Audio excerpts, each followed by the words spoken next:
We are back around here on False Live Oak, across from Mustang Lake, off the point here going in San Antonio. Again, the reefs have been pretty good for us. They've really taken care of us. Other thing that we've had to contend with, and that's been in play now for going on almost a month now, is our super low tides that we've had in place. So that's really kind of changed the dynamics for us for a little bit. So, if you're able to fish and find a area that's got a pretty decent flat that can hold some water for you, whether it be over a grass flat or maybe a sand and grass flat, but you got some deep water adjacent to you. Those are primary areas that you really kind of want to fish. Like this whole shoreline here. This map doesn't show it all the way down toward Ostwell, but you can continue to push down toward Ostwell. You got this edge that's out there off the shoreline there, off the Aransas Wildlife Refuge. You got that deeper water that's off of that. So that's just a point of emphasis for us to fish. Again, and in the reefs. I know I've talked about this recently, but the reefs are continuing to hold fish, and that's where we've been spending a lot of our time, is in and around these reefs like this. A lot of people call this one chicken foot that's here, and if you get into San Antonio Bay, you see more and more and more of those types of reefs that are back in there. Some are shorter than others, some of them are a little bit longer than others. But the one thing that's been consistent for us is the water is just a little bit cooler that's around it now. When I say a little bit, it may be 2 or 3 degrees cooler than some of the areas that you are up in the flats, but that's pretty significant. Fish react to that. Pretty much just like a human does. If they're out in 98-degree heat and then you step up in the shade tree and you're sitting there at 90 degree, that's a big deal. So it feels good to them. So that's the same kind of thing. That's the approach, and what we're doing is we're hitting these reefs and fishing the deeper edges of the reef, fishing the tapered edge of the reef, whether it be a windward or a leeward side. And then we're working up and down these and just locating a little section of fish here or there. And once we do that, we just kind of sit down on top of them and just fish them. Catch for as long as we can catch, and once that kind of tapers off, then we move on down the reef area. If one particular reef's not producing for you, get back in your boat and slide down to the next one, because up here in San Antonio, as you head down toward Ostwell and all that area there, you got plenty of opportunity to fish a reef. Any one that you want, there's plenty of them over there. Just make sure that you have either a good graph, good GPS, or great working knowledge of the area up here, because some of these things, even with the lower tides, may not stick out of the water, give you that breakwater condition where you can locate and find these things. If you fished it a lot, then you know exactly what I'm talking about. If you have not fished it very much, then you may want to locate another reef that you're familiar with that may not have as many surrounding it. The one thing that we have been doing is now we're going to be in a brand new full moon here in about a day. So remember, what you want to be able to do in and around a full moon is you want to downsize that profile size, give it something a little bit smaller. Again, fish are predominantly night feeders. So what we want to do is try to take advantage of those fish coming off those night feeds like that. Still present them something that they particularly want to eat, but just a smaller version of it, so you'll have a better opportunity at catching those fish, whichever that may be. Burner shads, little johns, marker 54, the jerk shrimp, the baby shrimp is a really good choice.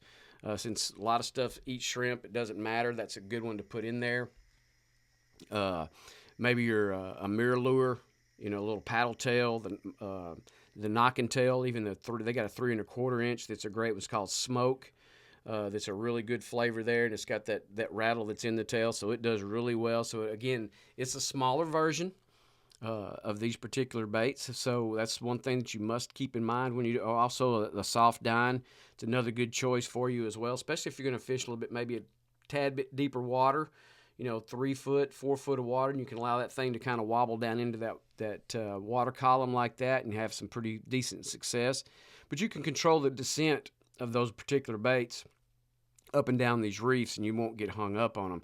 There's enough water out there around those that it lends well to you to be able to fish those areas, even on these lower tides that we've been having. That said, again, the down south, the knocking tails, marker 54s, all in the smaller version of those. Soft dines in the smaller version, 16th ounce jig heads that we've been throwing around those. The water clarity has been fairly good around these reefs. It has not been beat up because we've had fairly low winds in the mornings here recently. So that really sets up well for us. You can get into some of these areas, and your watercolor is really good. But again, have a little bit of variety of flavors.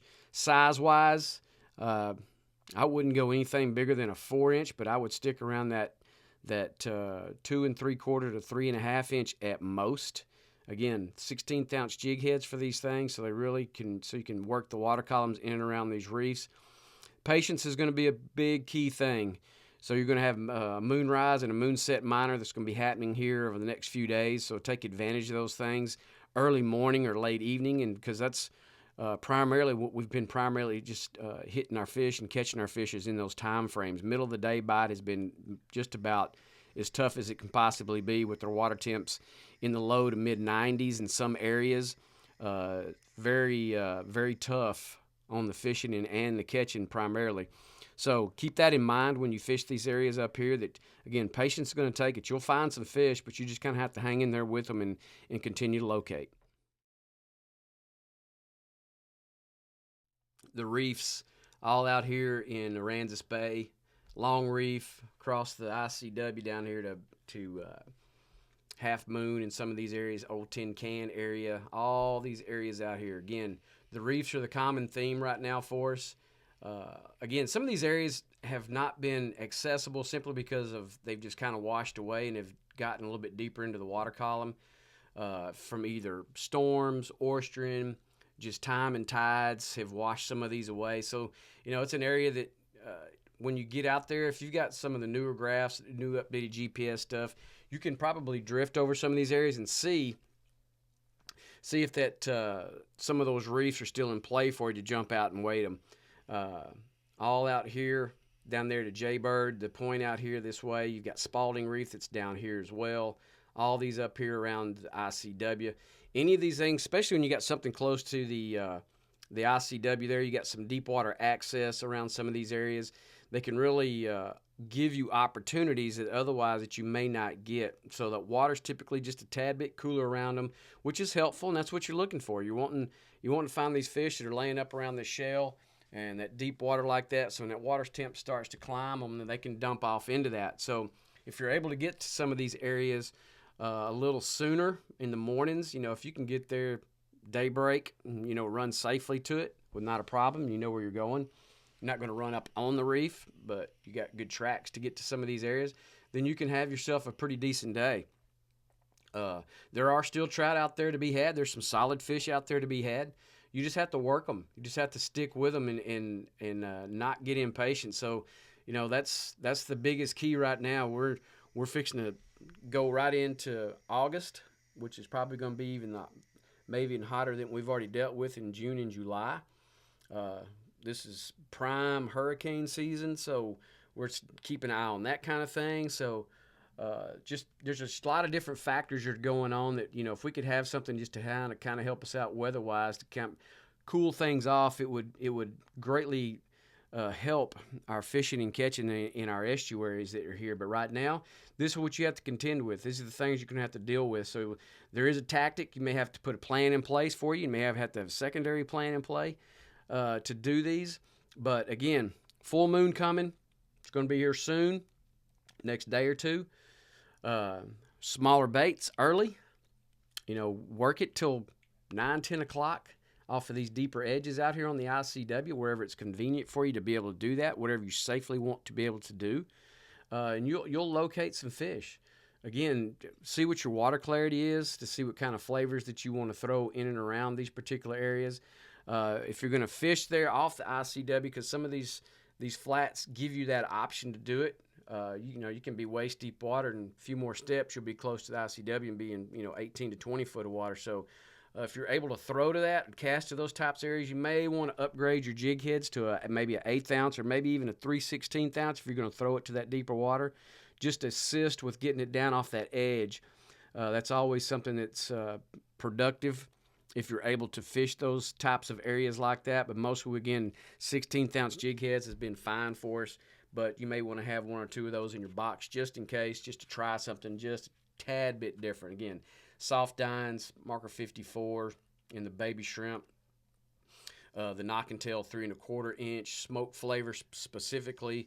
The other flavors in the 4-inch, again, the heavy metal, the greenbacks, Rogue, have still produced. But again, with the full moon that's coming, you're going to want to downside that even just a little bit more just to give you the best opportunities. If you don't want to do it, that's fine. You can. I'm just telling you what's worked for us consistently year in and year out, month in, month out around a full moon. But I'm always open to try things for people. If you want to put one underneath a popping cork, you can do that as well, whether it be a plastic or a shrimp, either one. In that Marker 54 version of that, and kind of float that off that edge, you can have some production with that as well. Just, again, pay attention to what your water clarities are. Also, the down south burner shads are prime for this. The Mirror or Little Johns are really good for this, give you lots of darting action so you can get those reactionary strikes. Again, the minors are going to be in the mornings and in the evenings, so you really want to focus on those time frames. If you want to stick out there in the middle of the day in the heat and everything and try to deal with the major, good luck with that. I don't think the juice is worth the squeeze on this particular thing right now until we can get to some cooler weather. But anyhow, that said, work these areas out here. Just work the edges of these reefs, some of these guts. If you're aware of some of those and know that, then target those areas and you'll find some fish. Copano Bay, Copano Reef, all out here, man. You got lots of reefs again. Same thing. It's all the reefs. That's where we're finding most of our fish in and around these areas like this, up and down this. Just see which kind of, if you got you a windward or a leeward shoreline, if you got a couple of people, you can put some on both sides and see if you can locate a little bit faster. That's always a great option for you to be able to do that. Copano Reef's a good one. This is one over here that used to be a little bit more pronounced, but since Harvey, it kind of knocked it down a lot, so you kind of have to locate it on your GPS. You've got some of these that are over here that are a little bit deeper into the water. But again, some of these with the lower tides that we've had kind of have revealed themselves somewhat, or if not so much, make them a little bit easier to locate in and around these things. But we found fish in and around these types of areas, whether it be in San Antonio Bay, Aransas Bay, here in Copano Bay, whatever. That's where we've located some. Even around the gas wells out there, the deeper water. If you go around those and you got your down scan imaging or something like that, you can see bait balls or bait working in and around the feet of some of these things out there on those gas wells that are out in Copano. Do yourself a favor and put you on just a little bit heavier jig head. This is where probably an 1/8 to a 1/4 ounce jig head will be perfect, because that 8 to 10 foot of water out in some of these areas, you would want that heavier jig head on there. So you can put that bait on there and let that thing fly down there to the bottom like that and work that or in and around the legs or off the bottom of it, because a lot of these have shell pads that they build these things on for stability purposes, and it holds bait fish and it holds predator fish at the same time. So just another option, something that you may just want to consider. But again, the reefs have been the primary things that we've been really focusing on, working in and around these things, up and down it. There's lots of room that's out there on these reefs. You're not going to have a whole lot of people that are going to contend with you on these. Just pick you a spot out. Make sure that you're anchored really well, because some of the winds can get up throughout later in the day. But again, like I said earlier, early mornings have been really light winds, so you haven't had to really worry about it too much. So opportunities are there. You can work either side of it, and you can find and locate you some fish. Again, the main things that we're really throwing, again, full moon's coming. It's going to be here soon, like really soon. Probably 24, 36 hours out before it'll be in that 99 to 100 percentile of illumination. So again, minors in the morning, minors in the evening. Those are going to be your time frames in which you're going to wish to target particular areas that you want to fish to have your best productivity during this time frame. With this heat wave that we got going on, waters are hot, air's hot. So you got to find something that's got a little cool water that's working around it, and you're going to find fish in and around those types of areas if you'll focus on that. Again, down south burner shads, mirror lure Little Johns, knock and tail 3 1/4 inch in the smoke specifically. It looks just like a little finger mullet. The jerk shrimp by Marker 54 and the baby shrimp there has been very good. Also the soft dine. If you know an area like around these reefs, one side of it's got a pretty decent little drop to it, and the other one's kind of more tapered. So if you want to get on that deeper edge, you want to throw that soft dine on there, then do it. And you can be very productive with that particular bait on it. So just keep in mind of those two things, those time frames again on the minors. Conditions are everything. Make sure you pay attention to your tides, your incoming, outgoing, where everything is. Again, we're going to be on that kind of trend until we get something that's going to push some more water in here for us.